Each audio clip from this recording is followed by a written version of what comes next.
Hi everyone, welcome back to my YouTube channel. My name is Alyssa and I'm so happy you are here for a, April budget closeout video. I am so late filming this video. It has been a wild end to April, a wild beginning to May, but I'm finally getting around to filming this, and just hopefully once I film this and I can film the budget setup video, my life will feel a little bit more put together, like everything is in order. I don't know about you guys, but when I don't have my budgets like set up, like filmed, like up for you guys, I just feel so sporadic and just lost with everything. So as you can see, for the second half of April, we had a lot of expenses, a lot of eating out, which actually didn't add up to too much because they were all like such little increments. And I made some financial mistakes because I forgot what was in my budget and I didn't reference it before I made like debt payment. So I ended up having to pull money from my cushion, and then I ended up putting money like just paying more towards debt. So long story short, I made some financial mistakes, but I didn't have to really put anything on a credit card. I had all the money for that. This is the expense tracker, and here is the sort of categories. I don't know why I didn't put it on this page, but I think it's easier if I'm just like flipping back and forth to then write. Anyhow, so here's the category breakdowns. Obviously I use the highlighter method and I add up everything and gives me my total. So let's jump back to the setup that we did for the second half of April, the 15th through the 30th. We had some really exciting things happen, so let's walk through this here. So the paycheck was as normal, $18.13, and I did get my commission, so that was $13.18, just literally the opposite numbers. Side hustles was as predicted, it was $2.41, and then I got some payback, you guys. If you've been following my channel for a while, you know almost exactly a year ago, my long-term boyfriend and I broke up. I like to say I broke up with him because that's honestly the true story, but that's besides the point. But he had owed me a lot of money. We're talking like $4,000, and he had been paying me a little like increments here and there, but actually towards the end of April, he texted me and was like, hey, I'm gonna be able to pay you everything, because he's also in sales. So he paid me the full $2,500 that he owed me, and then I had about $81 in my Venmo account. So I transferred that full amount, and so I got $2,581 or $2,581. So that is so nice. I am completely free and clear from my ex-boyfriend. You have no idea, or maybe you do, just how good that feels to no longer have to have any ties to him. My name is no longer on the lease. He doesn't owe me anything. I'm like, lose my name, lose my number. Nice knowing ya, or not nice knowing you.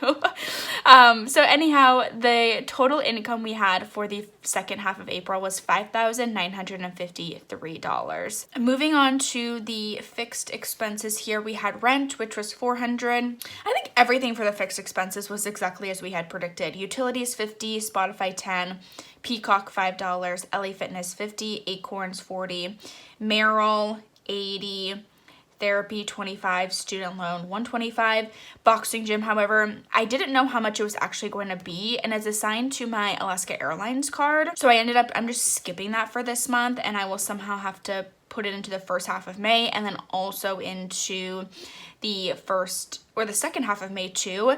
I've thought about it, and I might split up the payment into two and just save every paycheck for it, because this is a really big amount, and I would prefer that I'm just saving like half like I do my rent.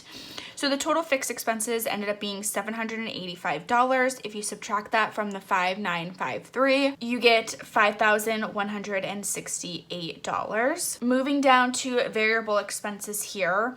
So for grocery, it only ended up being $45. I was gone for honestly probably half of the second half of April, so there really wasn't a whole lot of groceries to have been bought, but I made up for that little amount in eating out. I was over by $30 under in groceries, so it kind of cancels each other out, but eating out was $155, gas and car was $42, investments was $26, fun and entertainment was $166, holiday I ended up forgetting something, so that was just $0, self-care was $0, simply because I put it on my Alaska card and I'm looping that into like the vacation amount. So that'll show up on the May paycheck. Miscellaneous was $90 and travel and vacay was $100. I forget what I had to pay for, but I think it was like Venmo stuff that I was like, okay, I'll just eat it from my budget versus waiting until May to put it in like a total vacation budget. And then pets ended up being $29. So the total amount for variable expenses for the second half of April was $653, which if we subtract that from what was left over from the fixed expenses, gave us $4,515. Moving over to sinking funds, I did put $50 towards Christmas, $100 towards car maintenance, $100 towards 2023 vacations, $35 towards 2024 vacations. Hallmark holidays got $20. Costco ended up getting $40. I just do like the quick cash on the ATM so I don't have to go into the bank. And then it's just easy, and I'm putting more money into my Costco account, and I can totally afford that. Pets, $25, and Future Fund, I only ended up putting $70. I think I messed up somehow on like the transfer, so I was $10 short of what I had budgeted, so at $440, but that's totally fine. I don't really mind being $10 off there. So after after sinking funds, we were left with $4,075. Going to debt, this is where I kind of messed up with my budget because I ended up paying more towards debt, which is totally fine. Like, it is what it is. Like, I'm gonna have to pay that anyhow, but I didn't budget for that. So I ended up having to pull money, which I'm now realizing I actually didn't add in the $300 I pulled from checking, but I noted it down here. So we'll talk about that when we get there. So I ended up paying $364 towards my Alaska Airlines card when I had only budgeted $59. And then I ended up putting $150 towards my Discover card when I had budgeted $0. So total debt ended up being $514, which left us with $3,561. And then if we come down here, student loan, I put my full commission amount. So the $1,318, all commission for this year is going towards my student loans in addition to my regular student loan kind of amount that I've been paying. I think as of right now of filming this video, I have two loans. I have one giant loan that's like the bulk, and that's in my mom's name. It's the Parent Plus loan. However, I'm paying it back. And then I have another smaller loan that's at about $25,000 and some change, and I'm $800 away from that being fully funded to pay off that smaller loan. So technically on paper, then I would be debt free, but I still owe my mom like $183,000. So it's a lot. But that's why all of the commission is going towards student loan. Sinking funds, I put that full amount that my ex had paid me towards sinking funds.